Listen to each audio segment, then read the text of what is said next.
Hello, welcome to my channel Easy English Grammar. Today we will learn active and passive voice of simple or indefinite, present, past and future. साधा वर्तमान काळ, साधा भूतकाळ आणि साधा भविष्यकाळ. त्याचा ॲक्टिव्ह अँड पॅसिव्ह वॉइस कसा करायचा ते आज आपण शिकणार आहोत. ओके, त्यासाठी बेसिक कॉन्सेप्ट हे लेक्चर ऑलरेडी अपलोड केलेलं आहे, ते पहा. चॅनलला नवीन असाल तर सबस्क्राईब करा. बेसिक कॉन्सेप्ट जर तुमच्या क्लिअर असतील तर तुम्हाला ॲक्टिव्ह पॅसिव्ह वॉइस लगेच समजेल. Okay, simple present, simple past आणि सिम्पल फ्युचर तिन्ही एकत्र आपण घेतलेले आहेत. कंपेअर करून ते लक्षात ठेवायचे. सिम्पल प्रेझेंट ॲक्टिव्ह वॉइसची ही रचना आहे, ही पॅसिव्ह वॉइसची रचना आहे. ॲक्टिव्ह वॉइस आहे, पॅसिव्ह वॉइस. मग ॲक्टिव्ह वॉइसची रचना कशी असते? हा ॲक्टिव्ह वॉइस आहे आणि हा पॅसिव्ह वॉइसचा फॉर्म्युला आहे. ॲक्टिव्ह वॉइस आणि पॅसिव्ह वॉइस. ॲक्टिव्ह वॉइसमध्ये कर्ता प्रथम असतो, म्हणून सब्जेक्ट वाक्य सिम्पल प्रेझेंटमधलं आहे. हे कसं ओळखायचं? तर सब्जेक्ट V1 म्हणजे क्रियापदाचा बेस फॉर्म किंवा त्याला SES प्रत्यय प्लस ऑब्जेक्ट आणि remaining part of the sentence किंवा other part of the sentence, ही रचना असते सिम्पल पास्टची. मग त्याचा जेव्हा पॅसिव्ह वॉइस होतो तर आपण बेसिक कॉन्सेप्टमध्ये शिकलेलो आहोत. ऑब्जेक्टनी वाक्याला सुरुवात, टू बीची रूपं आपल्याला सर्व टेन्समध्ये वापरायची, 8च्या 8 टेन्समध्ये. मग आता हा सिम्पल प्रेझेंट किंवा इनडेफिनेट प्रेझेंट आहे, म्हणून इथं आपण टू बीची कोणती रूपं वापरणार आहोत? एम, इज, आर, क्रियापदाचं पास्ट पार्टिसिपल, त्यानंतर सब्जेक्ट जर प्रोनाउन असेल तर त्याची ऑब्जेक्टिव्ह केस, त्याच्या पूर्वी बाय आणि remaining part of the sentence. Okay, simple present टेन्सचं वाक्य इथे लिहिले बघा. She writes emails. हा सब्जेक्ट, वर्ब आणि ऑब्जेक्ट, सब्जेक्ट, वर्ब आणि ऑब्जेक्ट. वाक्य करत असताना आपल्याला वाक्यात सुरुवातीला काय घ्यायचं आहे? ऑब्जेक्ट घ्यायचं आहे नियमाप्रमाणे. ऑब्जेक्ट काय आहे हे क्रियापदाला प्रश्न विचारून आपल्याला मिळतं. राईट्स लिहिते काय?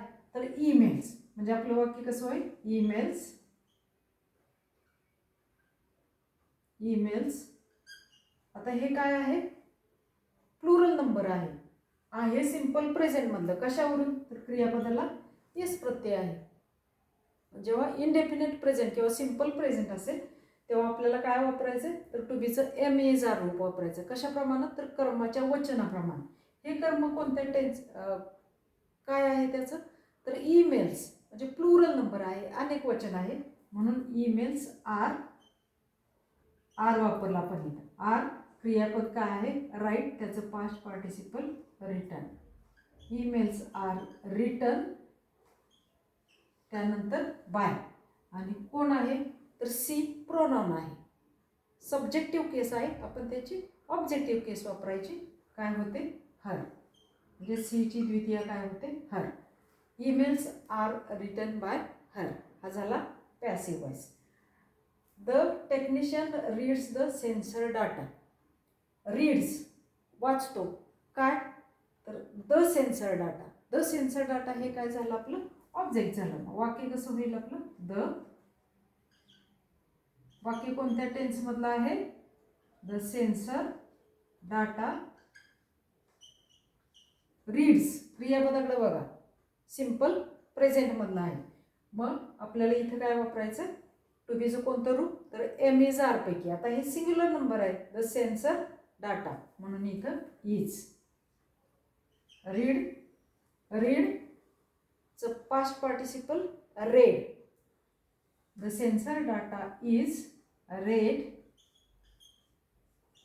बाय, कोण आहे subject? By the technician. Subject असेल, जर नाउन असेल तर जसंच्या तसं आपण नाउन लिहायचं आहे. The technician. The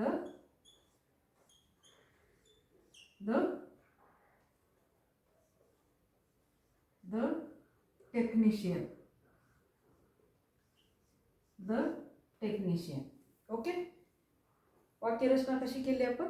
object, to बीचं रूप, क्रियापदाचं पास्ट पार्टिसिपल, कर्त्याची द्वितीय, त्यापूर्वी by. Okay, simple past tense. He painted a picture. वाक्यरचना कशी आहे बघा. सब्जेक्ट V2 क्रियापदाचं दुसरं रूप, त्यालाच आपण काय म्हणतो? Past tense. आणि ऑब्जेक्ट. याचा जेव्हा आपण पॅसिव्ह वॉइस करतो तेव्हा फक्त आपल्याला काय बदल करायचा आहे, हा जो नियम आहे तो 8च्या 8 टेन्समध्ये आहे. ऑब्जेक्टने वाक्याला सुरुवात, क्रियापदाचं पास्ट पार्टिसिपल बाय, कर्त्याची द्वितीया, जर प्रोनाउन असेल तर बदल कुठं होतं, फक्त इथं वॉज आणि वेअर. कशावर, तर फक्त इथं लक्ष द्यायचं कोणता टेन्स आहे, तर सिंपल पास्ट टेन्स आहे. मग यातलं ऑब्जेक्ट काय आहे, पेंटेड. काय काय पेंट करतो, केलं, तर अ पिक्चर. पॅसिव्ह वॉइस कसा होणार, अ पिक्चर. सिंग्युलर नंबर आहे म्हणून आपण काय वापरणार, वॉज. अ पिक्चर वॉज, क्रियापदाचं past participle painted, painted by, आणि ही ची ऑब्जेक्ट केस काय आहे ना, him. Okay, a picture was painted by him. Next sentence, they broke the window. Broke, तोडली. काय, तर द विंडो. द विंडो हे काय झालं, ऑब्जेक्ट झालं. द विंडो सिंग्युलर नंबर आहे, पास्ट टेन्स आहे, ब्रेकचा पास्ट टेन्स ब्रोक, म्हणून द विंडो वॉज, क्रियापदाचं पास्ट पार्टिसिपल ब्रोकन बाय, कोण आहे सब्जेक्ट, दे. तो आता ऑब्जेक्ट होणार, म्हणजे काय होणार त्याची द्वितीय किंवा objective case, then. She will deliver the speech tomorrow. Deliver, देणार आहे, उद्या देणार आहे. काय देणार आहे, तर द स्पीच, हे काय झालं आपलं ऑब्जेक्ट झालं. The speech, the speech. The speech हा अदर पार्ट आहे, कारण आपण क्रियापदाला प्रश्न विचारला, डिलिव्हर, देणार आहे, काय, तर फक्त द स्पीच असं उत्तर आलं, म्हणून द स्पीच आपलं काय झालं ऑब्जेक्ट. द स्पीच कोणता टेन्स आहे, सिंपल फ्युचर टेन्स आहे, म्हणून काय वापरायचं आहे आपल्याला इथं, will be. The speech will be, क्रियापदाचं पास्ट पार्टिसिपल काय आहे ना, delivered. Will be delivered by, कोण आहे, तर सी. सब्जेक्ट सी आहे, त्याची ऑब्जेक्टिव्ह केस काय होणार, her. Delivered by her. Tomorrow, remaining part tomorrow.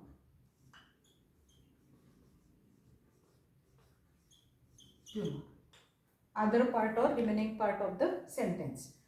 Students will play football next morning. Play, खेळतील. काय, तर फक्त फुटबॉल, म्हणजे फुटबॉल हे काय झालं आपलं ऑब्जेक्ट झालं. फुटबॉल, फुटबॉल काय आहे इथं, सिंपल फ्युचर आहे, विल आहे, बेस फॉर्म आहे, म्हणजे सिंपल फ्युचर आहे. मग आपल्याला काय वापरायचं आहे, will be. Football will be, क्रियापदाचं past participle played, played by, कोण आहे, तर नाउन आहे, जसंच्या तसं नाउन घ्यायचं, students. By students, by students,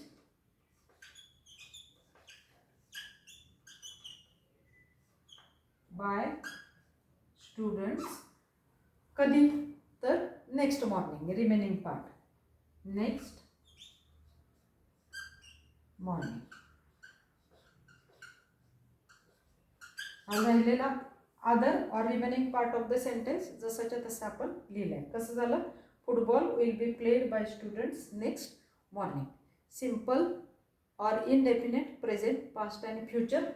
formula लक्षात ठेवायचा आणि ह्याच्याप्रमाणे टेन्समध्ये बदल करायचा ॲक्टिव्हचा पॅसिव्ह वॉइस करताना. लक्षात कोणती गोष्ट ठेवायची महत्त्वाची, तर सिंपल ऑब्जेक्टने वाक्याला सुरुवात, क्रियापदाचं पास्ट पार्टिसिपल, कर्त्याची द्वितीय, नाउन असेल तर जसंच्या तसं लिहायचं, त्यापूर्वी बाय, आणि टेन्स प्रमाणे जर सिंपल प्रेझेंट असेल तर am is are, simple past असेल तर वॉज वेअर, सिंपल फ्युचर असेल तर विल बी. ओके, चॅनलला लाईक, शेअर आणि आणि सबस्क्राईब करा.